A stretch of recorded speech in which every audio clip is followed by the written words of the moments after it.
Baik, puji Tuhan. Hari ini kita masih belajar tentang Roh Kudus memberi kuasa.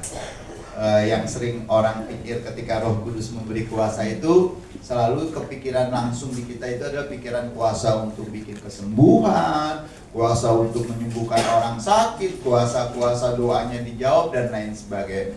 Padahal yang dilupakan yang sangat penting itu ketika peristiwa di Kisah Para Rasul, ketika peristiwa Pantekosta, para murid menerima kuasa dari Roh Kudus. Pertama-tama ada kuasa untuk bertumbuh mengenal Tuhan dengan lebih baik.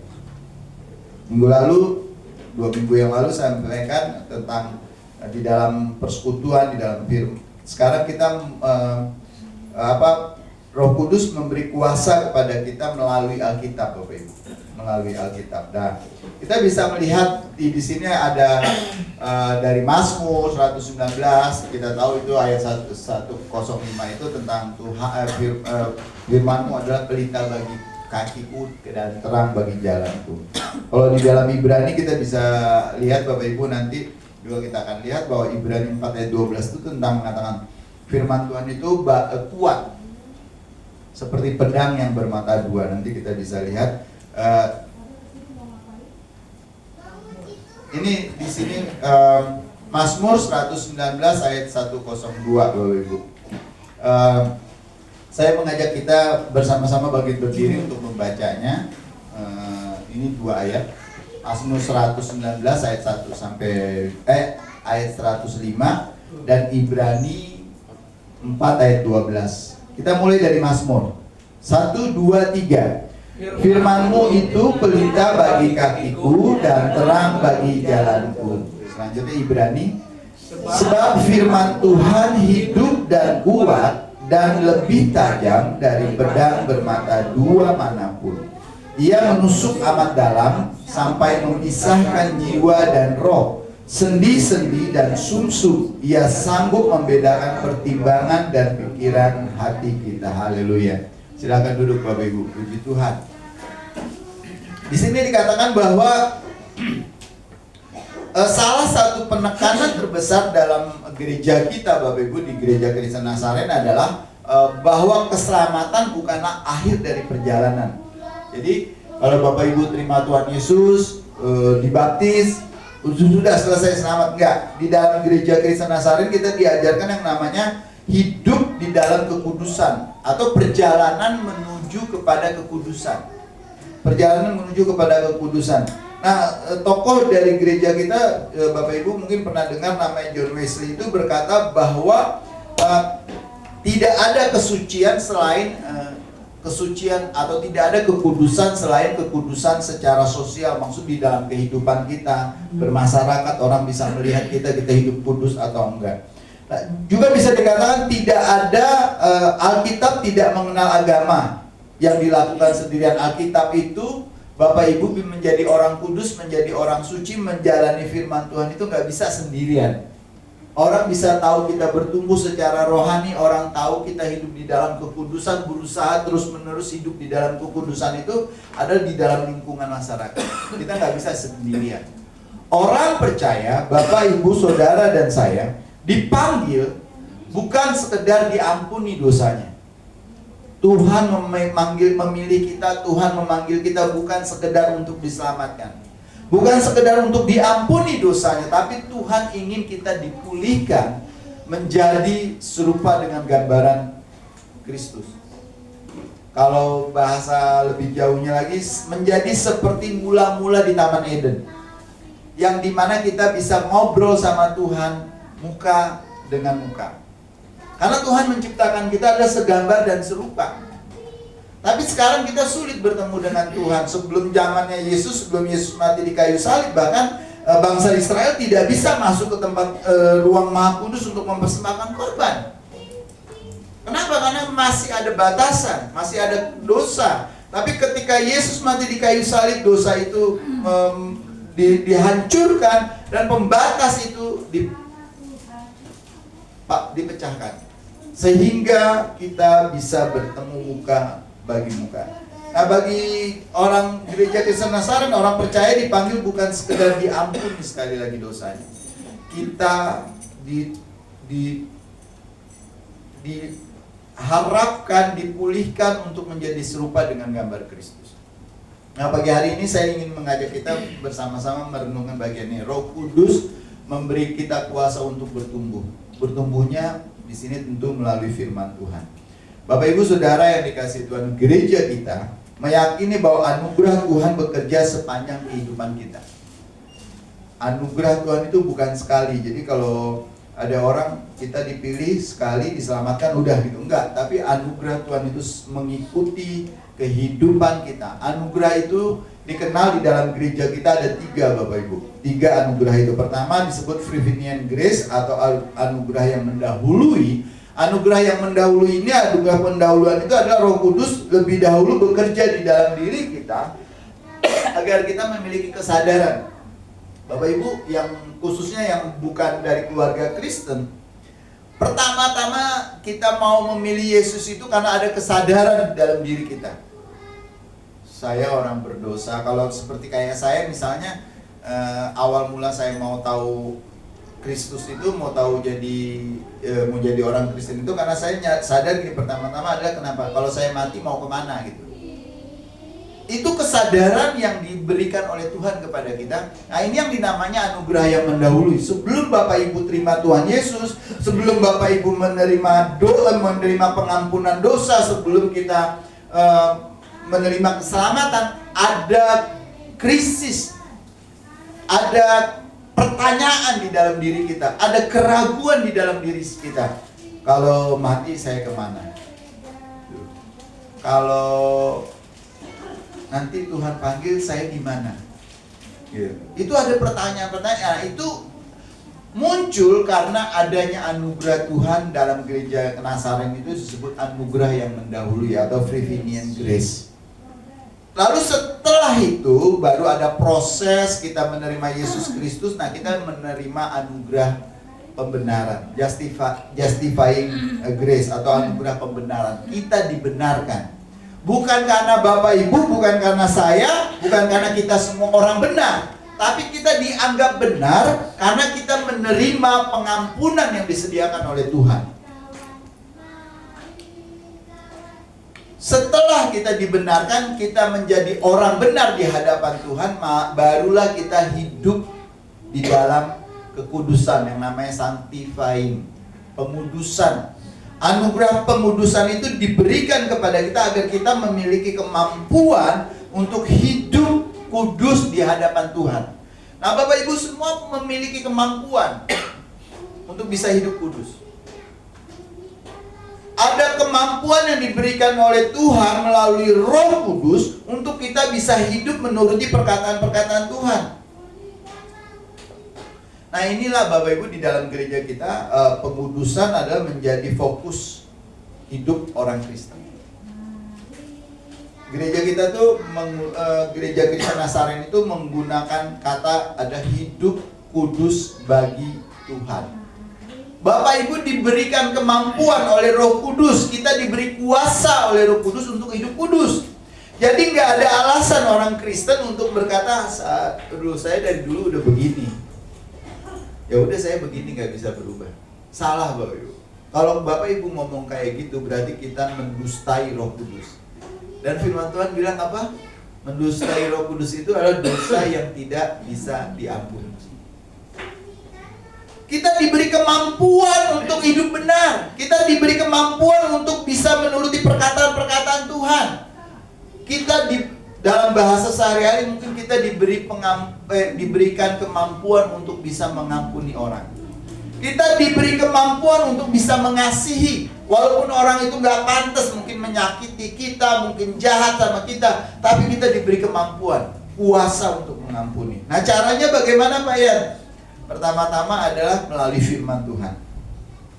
Melalui firman Tuhan tadi di Mazmur bacaan kita, Mazmur 119 ayat 105 itu mengatakan, firman-Mu itu pelita bagi kakiku dan terang bagi jalanku. Nah, Mazmur ini yang dinyanyikan oleh Daud itu menunjukkan bahwa kehidupan orang percaya adalah sebuah perjalanan.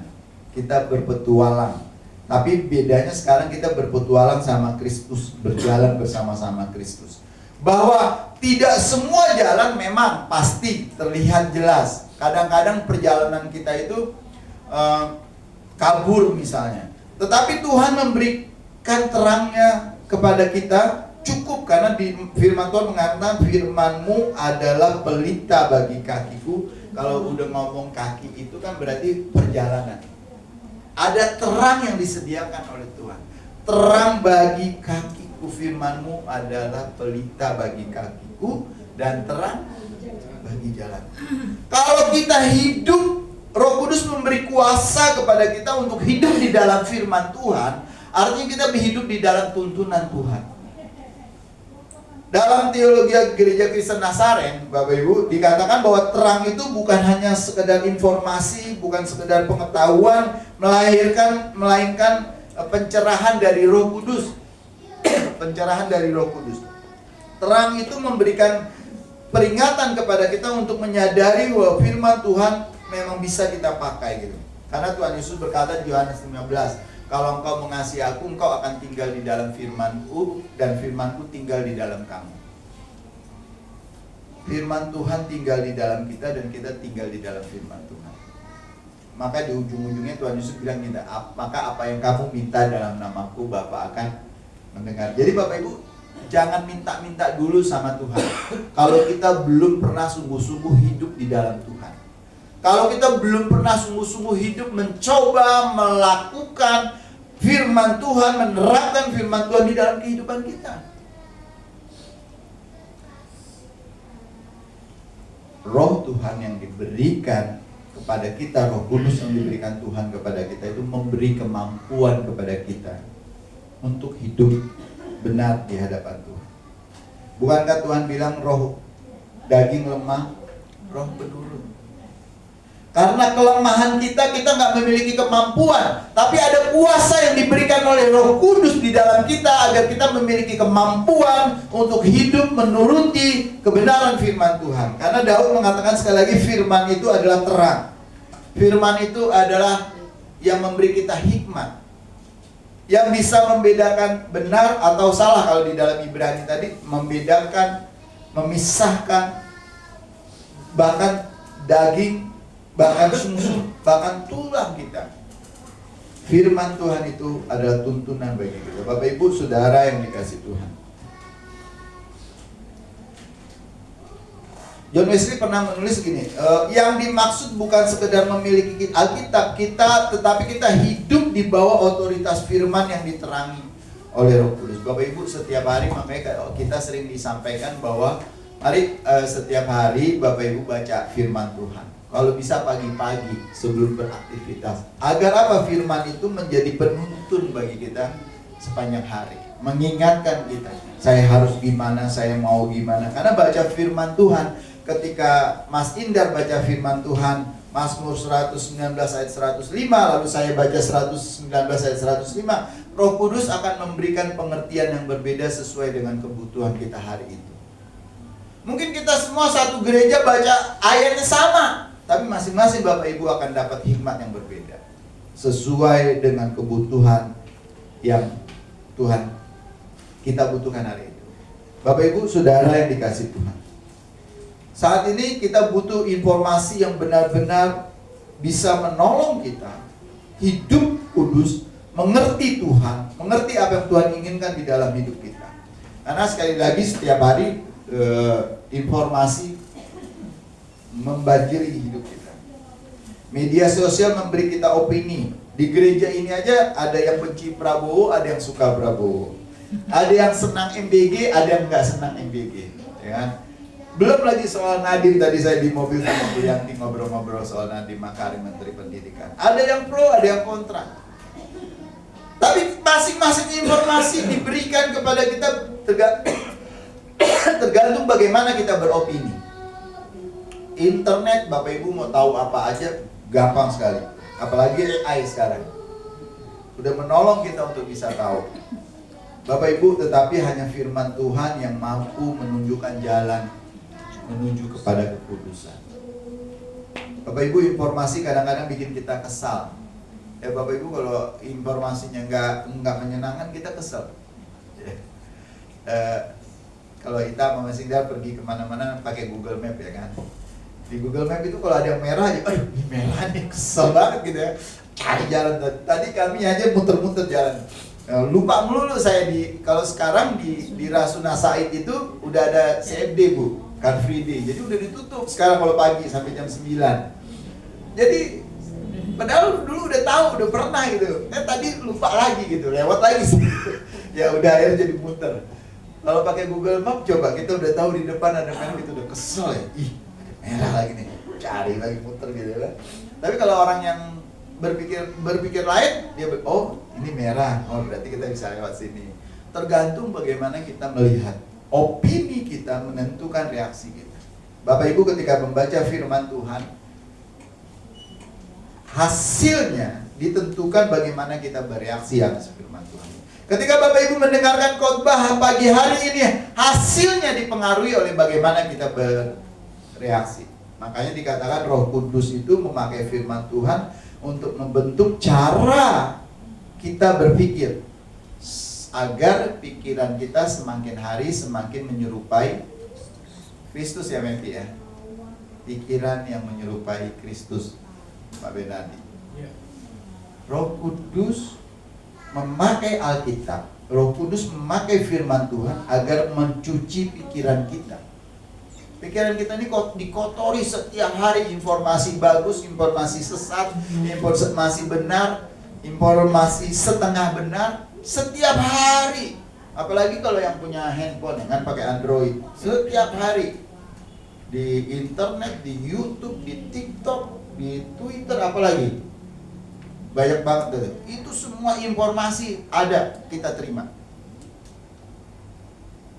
Oleh karena itu butuh sekali Alkitab menuntun kita. Firman Tuhan menolong kita agar setiap hari pikiran kita dituntun, diarahkan semakin menyerupai pikiran Kristus. Bapak Ibu Saudara yang dikasihi Tuhan, Roh Kudus memberi kita kuasa dengan apa? Menyucikan hati kita melalui firman Tuhan. Bapak Ibu, bukankah Tuhan bilang yang menajiskan orang itu bukan apa yang masuk dari mulut, tapi apa yang keluar dari mulut kita. Nah, yang keluar dari mulut kita itu melalui apa? Hati. Hati kita. Makanya Roh Kudus diberikan kepada kita, kuasa Roh Kudus itu diberikan kepada kita agar hati kita disucikan kembali. Bagaimana disucikan kembali? Melalui firman Tuhan. Melalui firman Tuhan. Makanya kitab Ibrani, bacaan kita tadi Ibrani 4 ayat 12, sebab firman Tuhan itu hidup dan kuat. Firman Tuhan itu seperti pedang yang bermata dua, yang bisa memisahkan daging dari tulang, memisahkan jiwa dari roh, memisahkan pikiran dan keinginan. Bapak Ibu Saudara yang dikasihi Tuhan, sekali lagi, keselamatan bukan sekedar kita lepas dari hukuman dosa. Tujuan akhir dari keselamatan yang diberikan oleh Tuhan Yesus adalah hidup di dalam kekudusan, agar kita nanti bisa kembali lagi seperti manusia semula ketika ada di Taman Eden. Kalau ngomong di Taman Eden itu artinya pada masa semula itu telanjang semua, Pak. Tapi zaman sekarang bukan telanjang berarti gak pakai baju. Tidak ada lagi kemunafikan, tidak ada lagi kepura-puraan, tidak ada lagi kepalsuan. Hidupnya benar-benar tulus. Tapi untuk sampai ke situ kita, untuk menuju kepada hidup di dalam kekudusan itu adalah hidup yang tanpa pikiran dosa, tanpa keinginan dosa. Ada Bapak Ibu mulai sekarang terus-menerus belajar untuk menuruti dan melakukan firman Tuhan. Sekali lagi, kita sudah diberi kuasa oleh Tuhan melalui Roh Kudus untuk hidup menuruti, menerapkan firman Tuhan. Firman Tuhan bukan sekedar mengajar kita, tapi firman Tuhan itu dikatakan oleh kitab Ibrani menembus hati kita. Jadi bukan sekedar isi kepala nih. Kalau dulu anak sekolah minggu itu firman Tuhan itu dihafal. Nah, firman Tuhan itu bukan sekedar dihafal, Tapi firman Tuhan itu mulai melekat di dalam hati, sehingga Bapak Ibu bisa mengerti firman Tuhan dan menerapkannya di dalam kehidupan sehari-hari. Bapak Ibu Saudara yang dikasih Tuhan, firman Tuhan itu menembus hati kita. Baca firman Tuhan tiap hari, dan jangan jadikan pengetahuan. Kalau jadikan pengetahuan Bapak Ibu, firman Tuhan itu sekedar isi kognitif kita, isi kepala kita, lama-lama Bapak Ibu nggak percaya Tuhan Yesus. Saya punya grup, sekali lagi grup WA, belajar setiap hari tentang firman Tuhan. Ada banyak orang pintar di situ. Ada banyak orang-orang besar di situ. Akhir ujung-ujungnya mereka hanya percaya Yesus itu utusan. Mereka hanya percaya Yesus itu nabi. Mereka hanya percaya Yesus itu teladan, ketaatan. Bapak Ibu Saudara yang dikasih Tuhan, biarkan firman Tuhan menembus hati kita. Jangan sekedar sampai di kepala, dimasukkan ke dalam hati. Bapak Ibu, saya banyak nyebutin firman Tuhan, walaupun saya lupa Mazmur berapa, Matius berapa, tapi firman Tuhannya, perkataan-perkataan itu melekat di hati. Dan kita tahu, tidak sekedar menjadi isi kepala. Kalau sekedar menjadi isi kepala, Bapak Ibu bisa kayak Marxis yang dikatakan bapak komunis. Marxis itu orang pinter, bapaknya pendeta. Saking pinternya akhirnya dia nggak percaya sama Yesus itu Tuhan dan Juru Selamat. Bapak Ibu bisa seperti siapa lagi? Arius. Bapak Ibu bisa seperti tokoh-tokoh gereja yang hanya mengenal Yesus, firman Tuhan, tahu firman Tuhan sebagai isi kepala saja, tapi nggak menembus hatinya. Tapi kita biarkan Roh Kudus bekerja di dalam hidup kita melalui firman Tuhan, agar mengubah, memberi pemahaman, memberi pengertian kepada kita, di mana sampai pada akhir kita bisa serupa dengan Kristus. Bapak Ibu, menyedihkan sekali, banyak orang tahu firman Tuhan, tapi firman Tuhan sekedar sebagai pengetahuan. Firman Tuhan sekedar sebagai pemikiran. Penulis Ibrani sekali lagi mengingatkan kita. Penulis kitab Ibrani itu mengatakan bahwa firman Tuhan itu mampu menolong kita untuk membedakan pikiran, mampu menolong kita untuk mengerti motivasi kita ketika mengenal Tuhan, ikut Tuhan, belajar firman Tuhan, bergereja. Roh Kudus akan menolong kita mengerti apa yang menjadi keinginan kita. Bahkan tadi dikatakan Ibrani, firman Tuhan itu menembus hati kita. Sehingga kadang-kadang kalau kita baca firman Tuhan, kita jadi gelisah. Reaksi orang berbeda-beda terhadap firman Tuhan ketika dia baca firman Tuhan. Di dalam gereja Kristen Nazaret ini disebut adalah anugerah sanctifying grace, anugerah pengudusan. Kita menerima anugerah untuk bisa hidup kudus. Bagaimana caranya Pak? Melalui firman Tuhan. Firman Tuhan yang kita baca dengan sungguh-sungguh, firman Tuhan yang kita baca dengan kerinduan, kita bisa mengerti apa yang menjadi isi hati Tuhan. Firman Tuhan itu akan menolong kita untuk bisa hidup kudus di hadapan Tuhan. Bapak Ibu Saudara yang dikasih Tuhan, sekali lagi Roh Kudus tidak berhenti ketika kita bertobat. Ia terus bekerja. Roh Kudus terus bekerja hari demi hari, sedikit demi sedikit mengikis apa? Kesombongan kita. Ketika Bapak Ibu baca firman Tuhan jadi sadar. Contoh yang paling gampang, yang paling dibenci Tuhan itu adalah kesombongan. Yang paling tidak disukai Tuhan adalah iri hati. Lucifer, malaikat yang paling dikasihi Tuhan. Lucifer itu artinya dalam bahasa Indonesia, kata Lucifer itu artinya terang, fajar, putra fajar, terang dari timur, itu artinya Lucifer. Tapi lihat, karena dia di Yesaya dikatakan dia ingin menjadi sama seperti Tuhan. Dia ingin mendirikan tahtanya di bukit-bukit pertemuan, ingin membuat tahtanya di atas awan-awan, ingin menyamai yang sama tinggi, kata Yesaya. Tuhan marah. Lucifer iri dengan kemuliaan. Lucifer iri dengan kekuasaan yang dimiliki oleh Tuhan Bapa Pencipta itu. Akhirnya Tuhan buang dia. Muncul kemarahannya. Sepertiga malaikat di surga dibawa ikut sesat sama Lucifer. Bahkan sampai hari ini dia masih bekerja untuk menyesatkan kita. Membuat kita tidak mempercayai firman Tuhan, membuat kita meragukan firman Tuhan, membuat kita berpikir, Yesus itu apa sih? Tadi saya bilang ketika firman Tuhan sebatas pengetahuan saja. Bapak Ibu, Paulus berkata ibadah itu bermanfaat bagi kita. Olahraga bermanfaat bagi tubuh, tapi beribadah ke gereja itu bermanfaat bagi roh dan jiwa kita. Tapi kalau Bapak Ibu sekedar menjadikan firman Tuhan itu nyampe di sini saja sudah, apa sih? Yang paling penting itu badan sehat gitu. Bapak Ibu, saudara yang dikasih, badan sehat boleh, tapi roh dan jiwa kita juga harus sehat. Bapak Ibu main-main deh ke mall, Plaza Indonesia, Senayan City misalnya. Banyak orang badannya bagus-bagus, sehat-sehat, laki-laki gagah-gagah.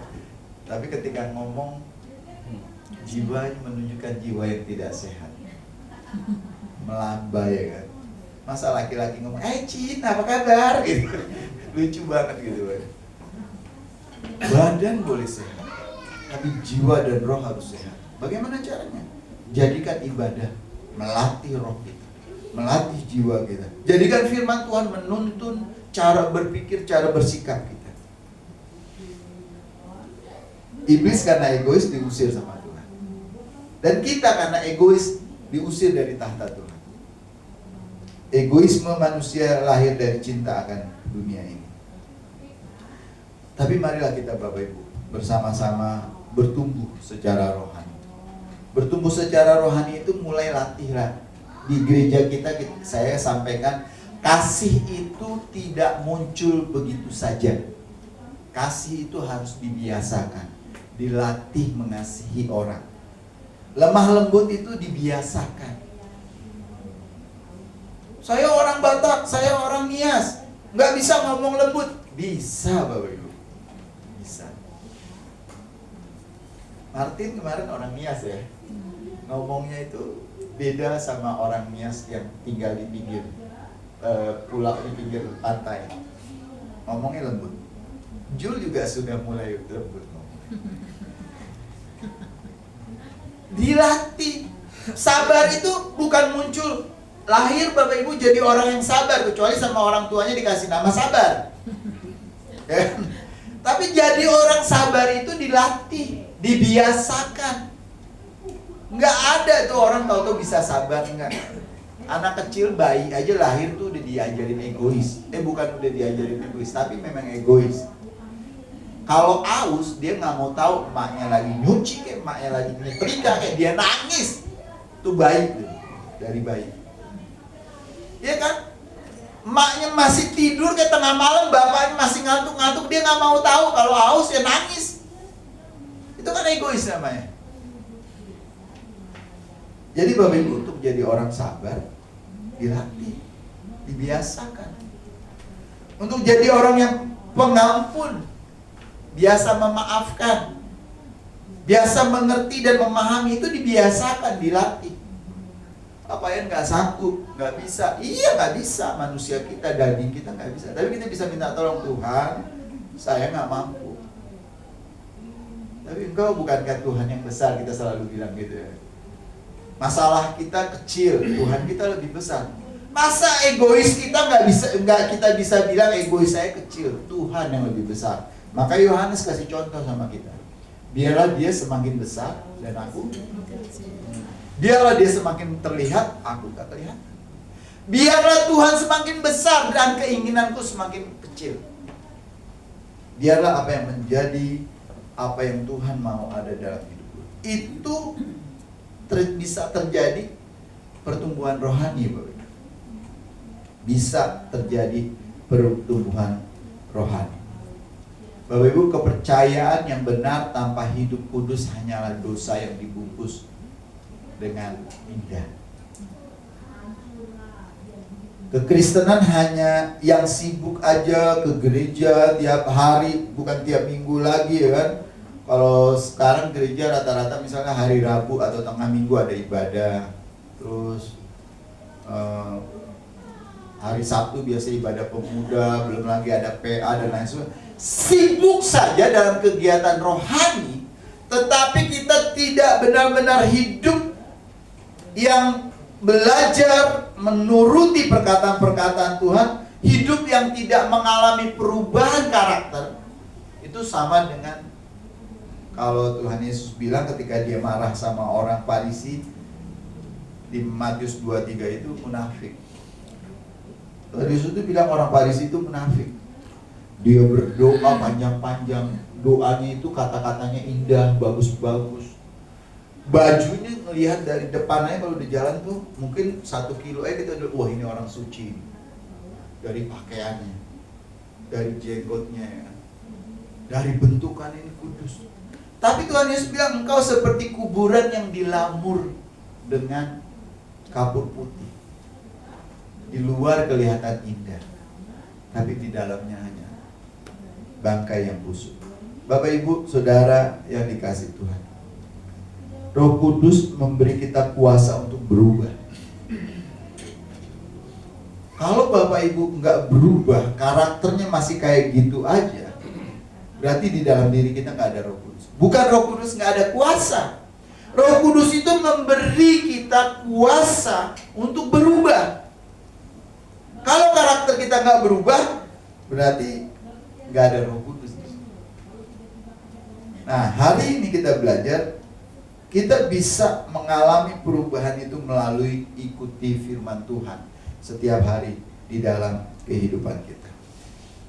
Roh Kudus memampukan kita hidup kudus melalui firman-Nya, Bapak Ibu.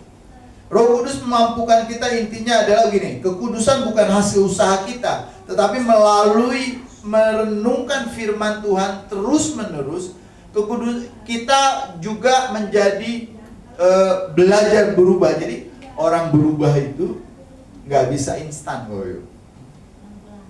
pelan-pelan.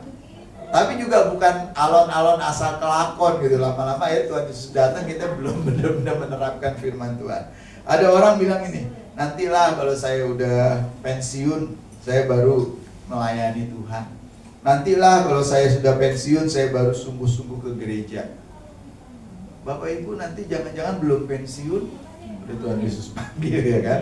Nah, Bapak Ibu Saudara yang dikasihi, Roh Kudus mengajak kita bekerja sama, ya, melalui anugerah yang diberikannya itu untuk hidup kudus.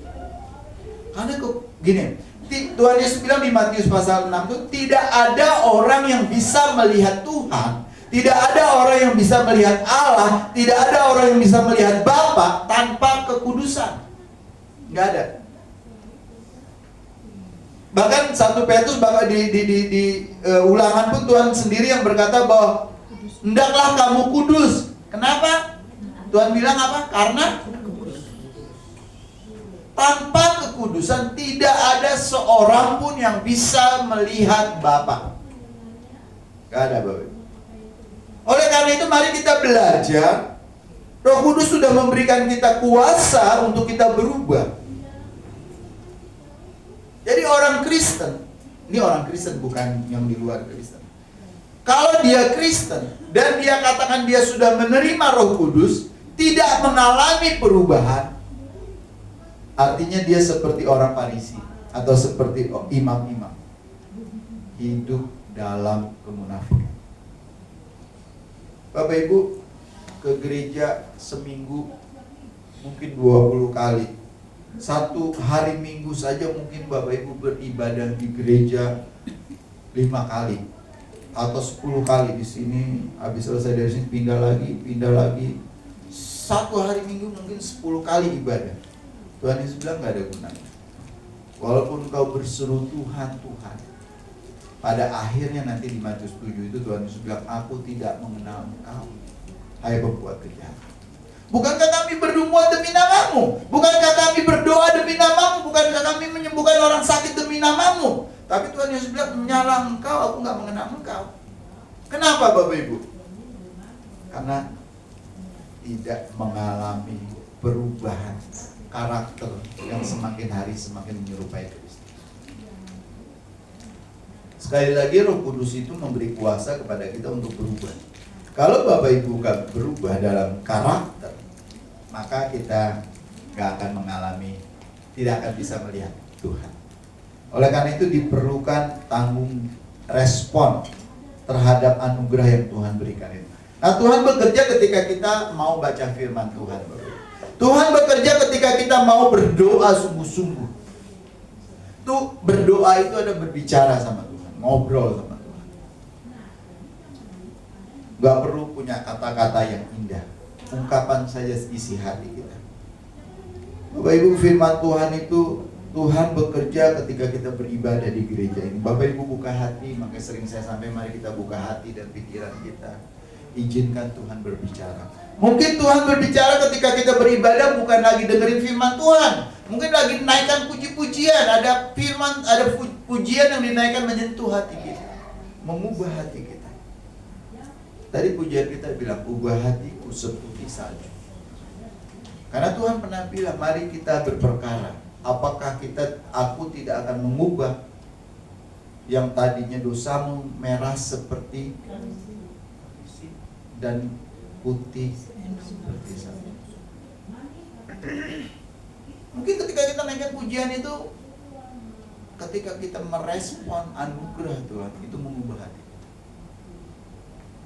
Bapak Ibu, Saudara yang dikasih Tuhan, semua yang kita sebut tadi artinya sarana untuk kita diberi sarana oleh Tuhan. Ada anugerah yang Tuhan berikan kepada kita untuk bisa hidup di dalam kekudusan. Tadi pertama-tama dikatakan bahwa anugerah yang mendahului itu sudah ada di dalam kita. Ada krisis di dalam diri kita, ada kesadaran saya kalau mati, saya kalau ini gimana, saya begini. Lalu ada kerinduan untuk mengenal Tuhan. Dan Tuhan memberikan pembenaran kepada kita. Makanya di gereja kita itu anugerah keselamatan itu, pengampunan dosa itu bagi semua orang. Semua manusia yang di gereja, yang di luar gereja, Tuhan sediakan pengampunan dosa. Keselamatan itu seluruh umat manusia, karena kita percaya Yesus mati bagi semua orang. Tapi kok Pak Yan ada yang percaya sama Yesus, ada yang di gereja, ada yang di bawah masjid? Karena respon kita berbeda. Di gereja ini tadi saya bilang baca firman Tuhan yang sama, kita meresponnya pasti beda. Nggak ada yang sama.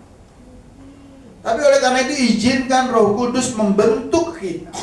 Izinkan Roh Kudus menuntun kita agar firman Tuhan bisa mengubah karakter kita semakin hari semakin menyerupai pikiran Kristus.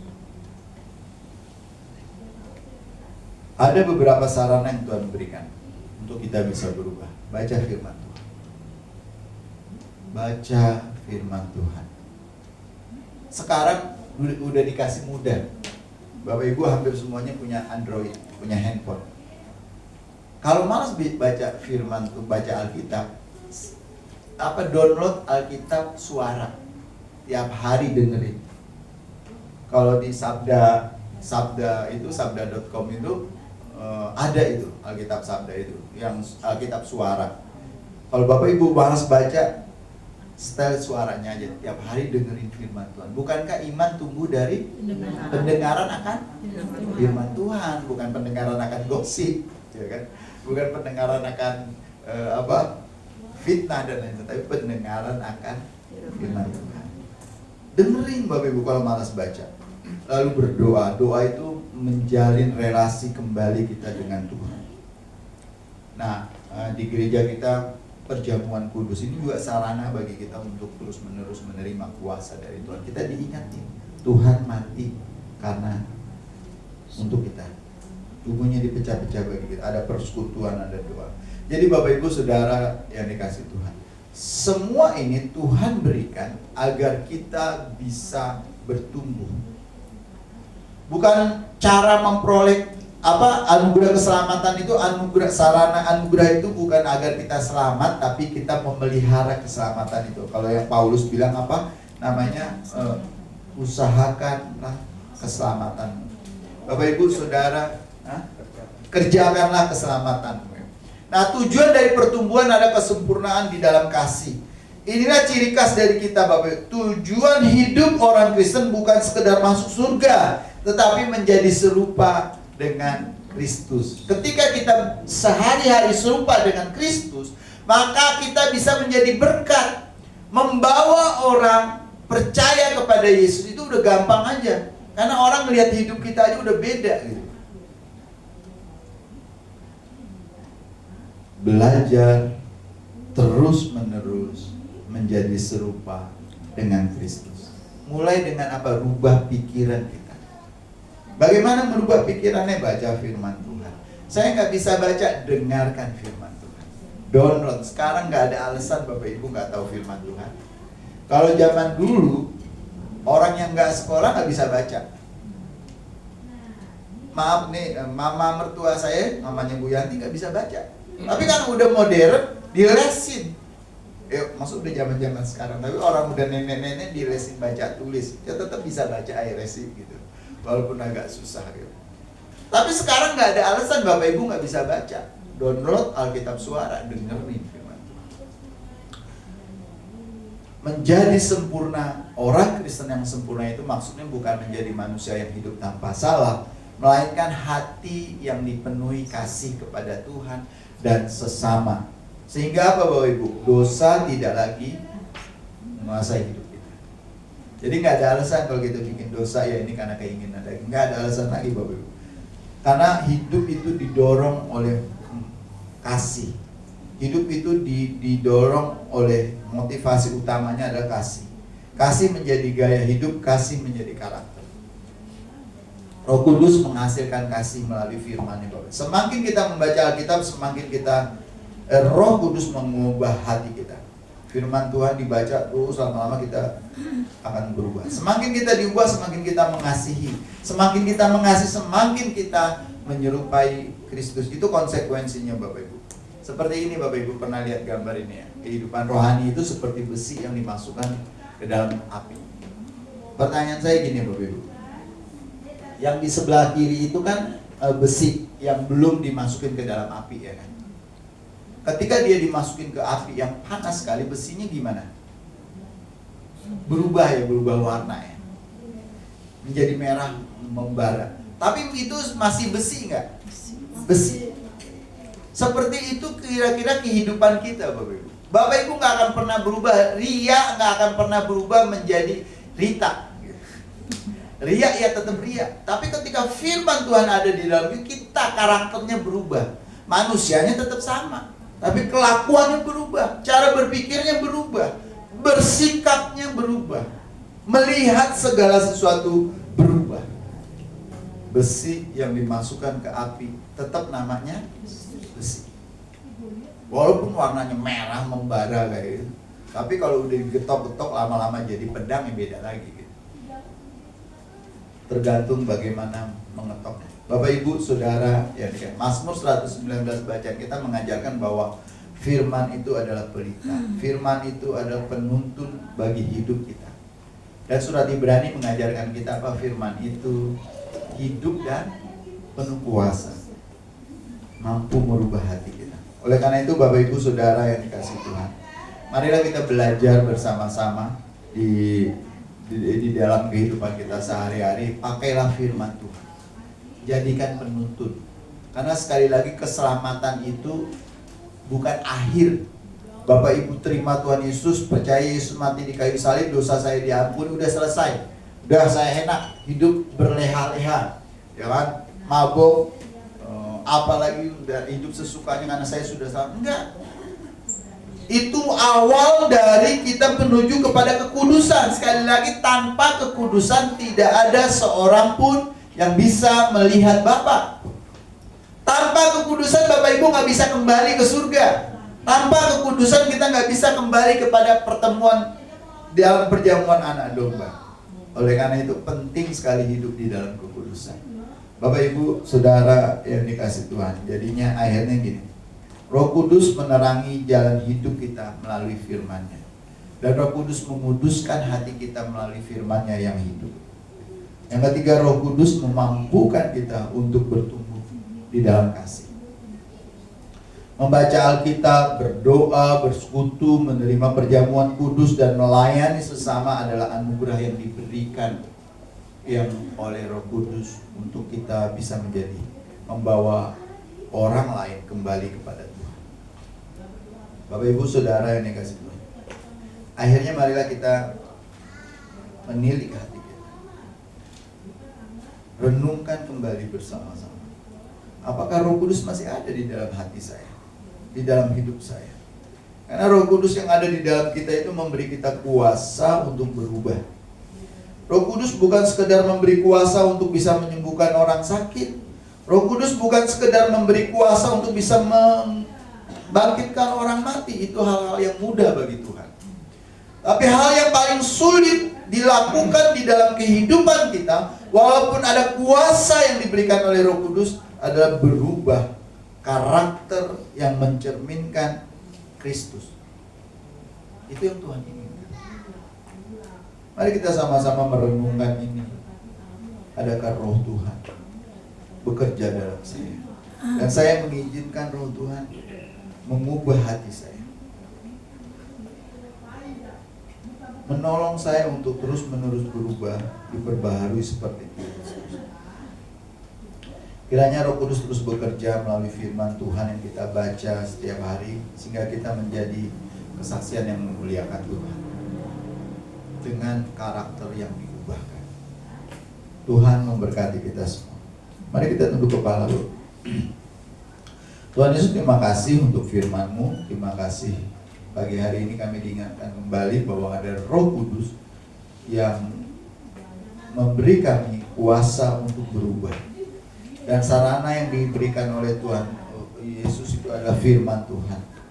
Kuasa yang diberikan Roh Kudus ada kuasa untuk berubah melalui firman Tuhan. Bapak, tolong kami biar apa yang kami dengar pada pagi hari ini menginspirasi kami untuk terus-menerus hidup menjadi semakin hari serupa dengan Kristus. Dalam nama Tuhan Yesus kami bersyukur atas firman-Mu. Haleluya. Amin.